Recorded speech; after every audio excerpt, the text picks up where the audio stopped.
All right, welcome back to the 21st Century Limb podcast. Yeah. We're all about exploring these really important topics that affect men's health and well-being, in today's world. Yeah, absolutely. And I think, there's no better guide for this than the 21st Century Man book. Each chapter, it seems, just tackles these kind of these core areas, that men are facing. Exactly.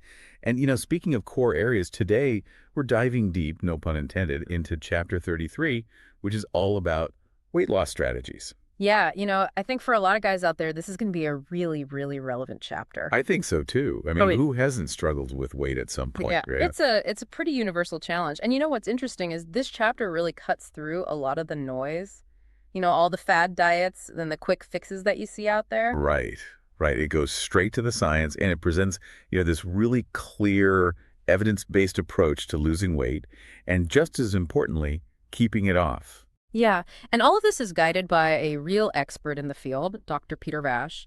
He's a leading endocrinologist and, he's deeply involved in obesity research. So, we're really getting the best insights here. So for our listeners today, think of this as your fast track to understanding, the legitimate strategies for achieving sustainable weight loss. Mm-hmm. We're going to break down the key points, the actionable steps, Yeah. Clarify any of those kind of technical terms along the way. Yeah, and I think right from the start, the book makes it clear, losing weight, it can be tough, and keeping it off can be even tougher, but it emphasizes that it is achievable. Right. And not only achievable, but also, so crucial for your overall well-being. Exactly. So let's jump right in. The chapter opens, I think, very honestly, by acknowledging just how frustrating trying to lose weight can be. Yeah, it does. And then it kind of jumps right into, maybe an even bigger challenge, which is keeping that weight off over the long term. And, what's really powerful, I think, is the way the chapter connects excess weight to all these serious health risks. Yeah, absolutely. It's not just about fitting into a certain size or looking a certain way. It really dives into the health consequences, especially of visceral fat, that's the fat that's around your organs. Right. And that visceral fat, it's linked to a bunch of pretty scary conditions, things like type 2 diabetes, high blood pressure. Right. Also known as hypertension. Exactly. Hypertension, Yeah. cardiovascular problems, even an increased risk of stroke. And it goes on, high cholesterol, high triglycerides. Those are types of fats in your blood gallbladder disease. Oh, and fatty liver disease, which, if it's not addressed, can eventually lead to cirrhosis. It can, yeah. And then, there's the impact on your sleep with things like sleep apnea, joint problems, which can really limit your mobility. Not to mention the psychological and emotional toll that carrying excess weight can take. Hmm. And then even, potentially an increased risk of developing dementia later in life. Yeah, it paints a pretty sobering picture, doesn't it? It does. It really emphasizes that this is about much more than just aesthetics. Yeah. It's about your health, your longevity, your quality of life overall. That's why, getting this information from a reliable source like the 21st Century Man is so important. I think so too. So, with all that in mind, the chapter then tackles this fundamental question: what actually causes weight gain? Yeah. And, I think a lot of people might think they know the answer, but it's worth revisiting because it's really the foundation for everything else. It is. The book boils it down to a pretty simple principle. If you consistently eat more calories than your body uses, over time, you're going to gain weight. It's that basic imbalance between energy in and energy out. Right. It's like, if you keep putting more money into a jar than you're taking out, eventually that jar is going to overflow. Exactly. Yeah. So those excess calories, where do they go? Well, the chapter explains that they're stored as triglycerides, basically a form of fat in our fat cells. And you can think of these fat cells as little energy reserves, like fuel tanks. Okay, yeah, that makes sense. But, it's not always as simple as just calories in, calories out, right? Yeah. Like the chapter acknowledges that there are other factors that can affect how much we eat and how our bodies process those calories. Yeah, there are, things like how active you are, your genetics, the environment you're living in, medical conditions, even, your economic situation and social factors can play a role. Right, right. All these things can kind of nudge you in one direction or another. But the bottom line, and this is what the chapter stresses, is that it's that consistent excess of calories that ultimately leads to fat storage. So no matter what other factors are at play, if you're consistently taking in more than you're burning off, that's where the problem lies. So knowing that is one thing, but, as the chapter points out, it's not the same as knowing what to actually do about it. Right. No, not at all. Knowing the theory is one thing, but putting it into practice consistently, that's the real challenge. Yeah, that's where the rubber meets the road. Yeah. And that's where I think chapter 33 really shines. It goes Mm. beyond just stating the problem, and it lays out these medically recognized weight loss treatments that are actually effective. Yeah. And it does a nice job of categorizing them. I think that's really helpful for people to kind of wrap their heads around, the different options. So what are those categories? Well, the first one, and I think this is where most people start, is dietary and behavioral lifestyle changes. Making changes to what you eat and how you eat. Okay, Then there's increased physical activity, moving your body more, burning more calories. got it. Then we have behavioral modification and cognitive intervention. So this gets into the psychology of eating, understanding your habits and triggers and learning how to manage those. Interesting. Then there's medication and supplements. And the chapter is very balanced here. It acknowledges that there are FDA-approved medications that can help some people, but it also stresses the importance of working with a doctor and understanding the potential risks and benefits. Yeah. And finally, there's bariatric surgery. And this is, a more intensive option for folks who are dealing with severe obesity. Right, right. So it's kind of a spectrum of approaches depending on your individual situation and needs. Absolutely. And what's great is the chapter emphasizes that the most effective approach is often a combination of these strategies. Right. So it's not necessarily one size fits all. You might need to draw from different categories to find what works best for you. Exactly. And, beyond just the weight loss itself, the chapter reminds us that there are all these other benefits to achieving a healthy weight. Yeah, like we were talking about earlier, those health risks that are associated with excess weight, losing weight can significantly reduce those risks. Right. And it can also improve your overall physical health, your energy levels, your mood, your mental clarity, even your self-esteem. It's really about improving your quality of life on multiple levels. Absolutely. Now, before we dive into the specific strategies, Chapter 33, I think, very wisely, points out that there are other factors beyond just calories that can sometimes influence weight gain. Right. So, before you jump into any kind of weight loss plan, it's important to rule out any underlying medical conditions that could be contributing. Exactly. And the chapter mentions some specific conditions to watch out for, like hypothyroidism. That's where your thyroid gland isn't producing enough thyroid hormone, which can slow down your metabolism. Oh, okay. Then there's Cushing's syndrome, which is characterized by high levels of the hormone cortisol. And excessive insulin production can also be a factor in weight gain. Interesting. So if you suspect any of these things are at play, it's crucial to talk to your doctor first. Absolutely. They can run tests and, make sure you're getting the appropriate treatment. Okay, so once you've addressed any potential medical factors, then the chapter really gets into the nitty-gritty of how to lose weight safely, effectively, and most importantly, sustainably. And the first strategy it tackles is dietary and behavioral lifestyle changes. Yeah, this is really the foundation, right? It's about making lasting changes to the way you eat. Exactly. And the chapter explains how our bodies use the calories from food for energy, heat, and movement. It breaks down our metabolic rate. That's how fast our bodies burn calories into three parts. Right, you have your resting metabolic rate, or RMR. That's the energy your body uses just for basic functions like breathing and circulation when you're at rest. And that accounts for the biggest chunk, about 70% of the calories you burn each day. Okay. Then there's the thermic effect of food, or TFF. That's the energy it takes to digest, absorb, and process your food. And that's about 10% of your daily calorie burn. Got it. And finally, you have the energy you burn through physical activity, and that makes up the remaining 20%. Okay, so that's the breakdown of how our bodies use calories. And then the chapter gets into the different types of calories we consume from food, specifically those macronutrients, carbohydrates, protein, and fat. Right. And this is where it gets interesting because they don't all have the same calorie density. Carbohydrates and protein, they both provide about 4 calories per gram. But fat, that's much more energy dense, packing in a whopping 9 calories per gram. And then you have alcohol, which comes in at 7 calories per gram. So, you can see how a diet that's high in fat and alcohol can quickly lead to a calorie surplus. Yeah, that makes sense. But what I always find confusing is all the different diets out there. You've got keto, paleo, low carb, Mediterranean. The list goes on and on. It's hard to know what actually works. Yeah, I know what you mean. But the chapter does a great job of kind of demystifying all that. It explains that, regardless of the specific diet, if you're losing weight, it's ultimately because you're creating a calorie deficit.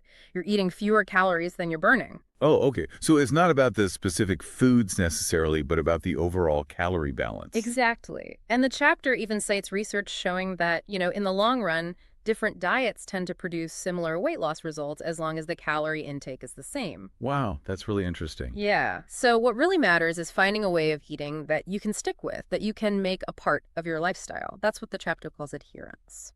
Okay, so consistency is key. Absolutely. You're not going to see lasting results if you're constantly jumping from one fad diet to the next. Right, right. You need to find something that's sustainable. Exactly. And the chapter offers a good rule of thumb for estimating your daily calorie needs. You basically multiply your current weight in pounds by 10, and that gives you a rough estimate of how many calories you need to maintain your weight. Okay, and then to lose weight, you would eat less than that number. Right.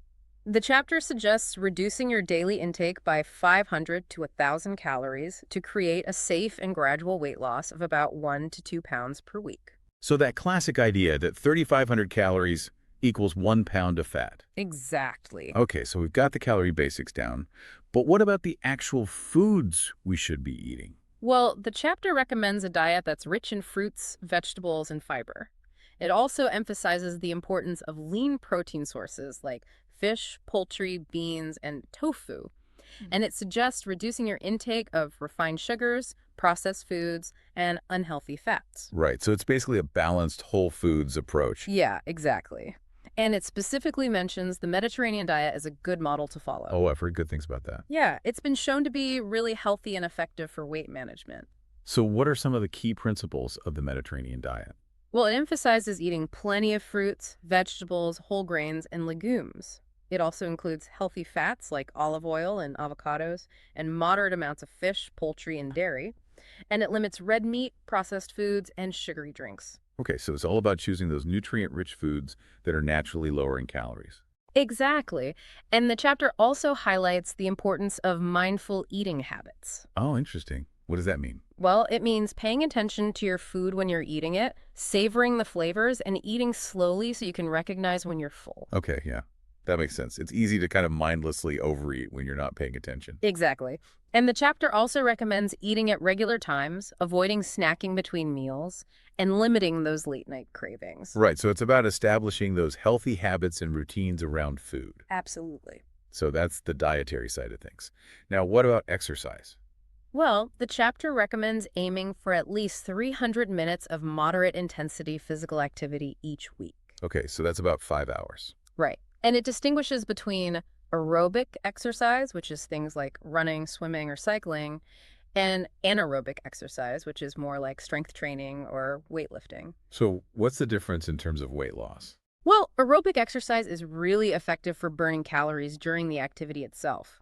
Anaerobic exercise, on the other hand, is better for building muscle mass, which can help boost your metabolism even when you're not working out. Oh, interesting. So even though you might not burn as many calories during a weightlifting session, you're still benefiting in the long run. Exactly. And the chapter points out that a combination of both types of exercise is ideal for optimal weight management. Okay, so it's all about finding that balance. But the chapter also acknowledges that it can be pretty tough to lose a significant amount of weight through exercise alone. Yeah, it does. It's much easier to eat a 500-calorie slice of cake than it is to burn off 500 calories at the gym. Right, right. So while exercise is super important for overall health and fitness, it's really that combination of diet and exercise that's key for weight loss. Exactly. And the chapter then moves into a really interesting area, which is behavioral modification and intervention. Oh, okay. So this is where the psychology of eating comes in. Yeah, for a lot of people, their eating habits are deeply ingrained, and they're often tied to emotions or stress. Right. So this is about understanding those patterns and learning how to change them. Exactly. And the chapter offers a bunch of practical strategies, things like keeping a food journal, managing stress effectively, finding healthy ways to cope with emotions, and planning ahead to avoid temptation. Okay. Let's break those down a little bit. What's so helpful about a food journal? Well, it helps you become more aware of your eating habits. When you track what you eat, when you eat it, and how you feel before, during, and after eating, you start to see patterns. You might notice that you tend to overeat when you're stressed or bored, or that certain foods trigger cravings. Oh, interesting. So it's about bringing that awareness to your eating habits. Exactly.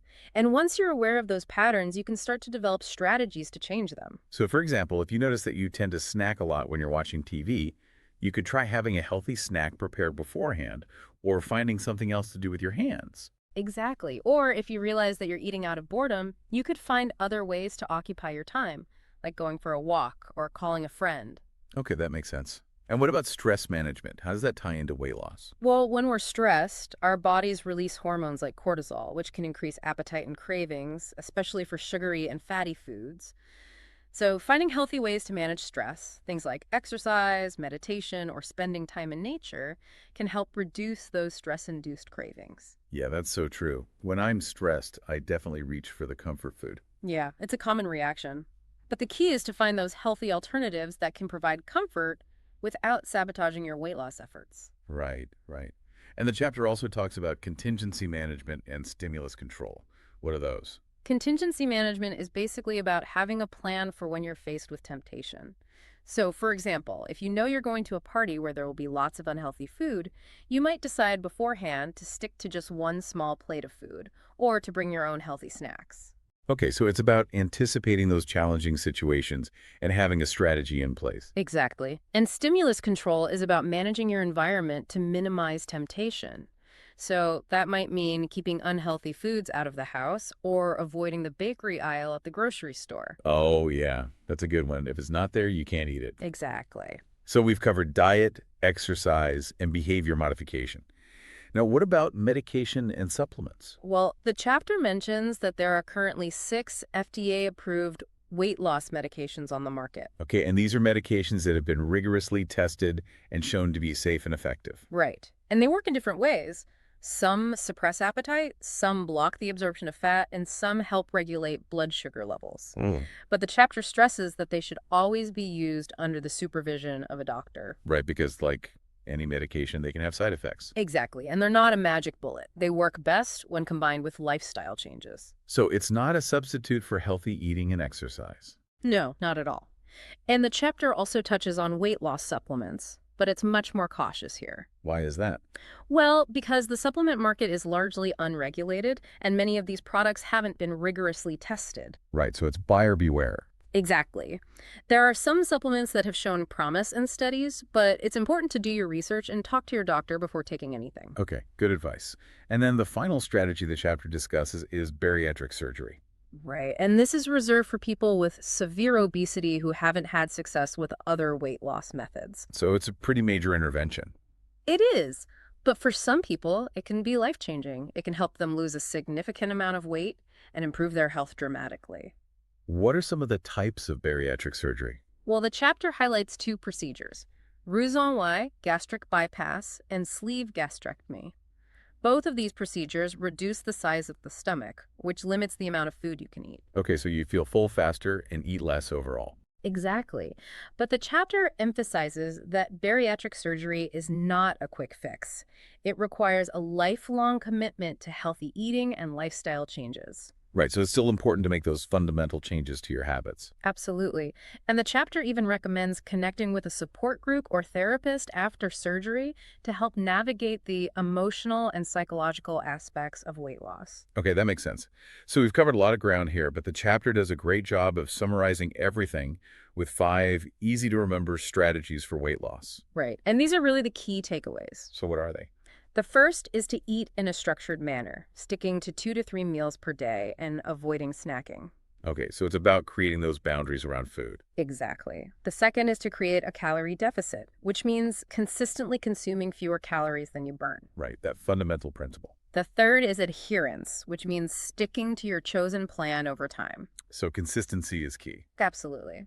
The fourth is to eat when you're physically hungry, not just emotionally hungry. Okay, so it's about tuning into your body's signals. Exactly. And the fifth is to maintain a positive attitude and realistic expectations. Right, because weight loss is a journey, not a sprint. It is, and the chapter reminds us that, it's okay to have setbacks along the way. The important thing is to keep going and not give up on yourself. That's such a powerful message. And, throughout this whole deep dive into Chapter 33, it's been so clear that the 21st Century Man book offers this incredibly comprehensive and insightful guide to weight loss. Yeah, it really does. It cuts through all the misinformation out there and gives you the evidence-based strategies you need to succeed. And it does so in a way that's both practical and empowering. Absolutely. It's not about deprivation or quick fixes. It's about making sustainable changes that will improve your health and your life overall. I couldn't agree more.